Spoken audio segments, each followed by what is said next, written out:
এর জন্য আলহামদুলিল্লাহ আমি সকল প্রতি আহ্বান জানাবো, আসেন যে আজকে দুঃখ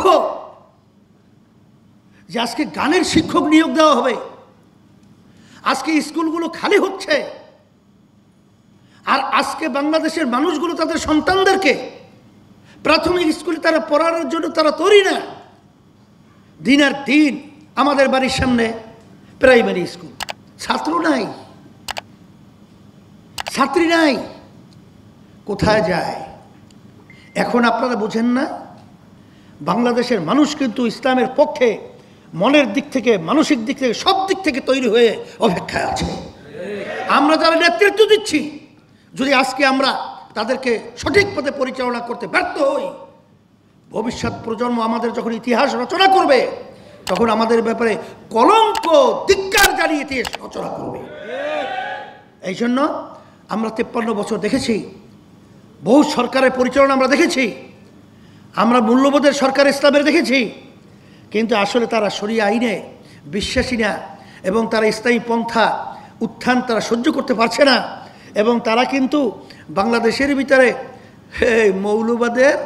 মৌলবাদীদের অভয়ারণ্য এরা তারা সহ্য করতে পারছে না। আজকে আমাদের ভিতরে চিন্তার ব্যবধান থাকতে পারে, কিন্তু আমি পরিষ্কার বলবো, কখনই পরগাছা হয়ে মূল গাছের ভূমিকা পালন করা যায় না। এখন কিন্তু গাছ হওয়ার মতো পরিবেশ তৈরি হয়েছে।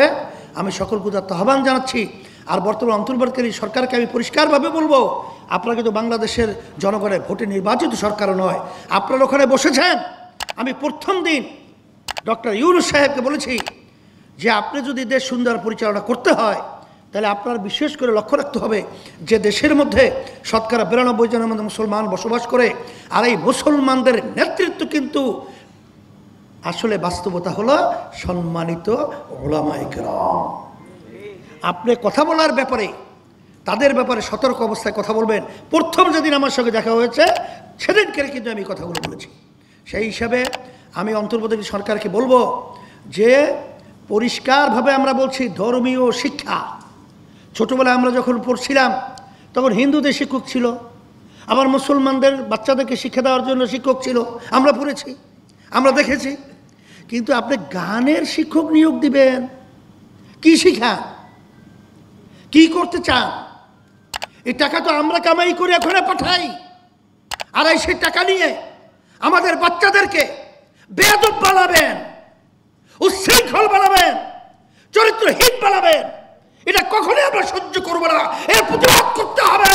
এবং প্রাথমিক শিক্ষায় আমাদের ধর্মীয় শিক্ষক নিয়োগ দিতে হবে। এটা যদি আপনারা ব্যতিক্রম করেন, তাহলে আমাদের বাংলাদেশের জনগণ ইসলাম প্রেমিক, ধর্মপ্রেমিক সবাইকে রাস্তা জানাতে বাধ্য। কথা পরিষ্কার।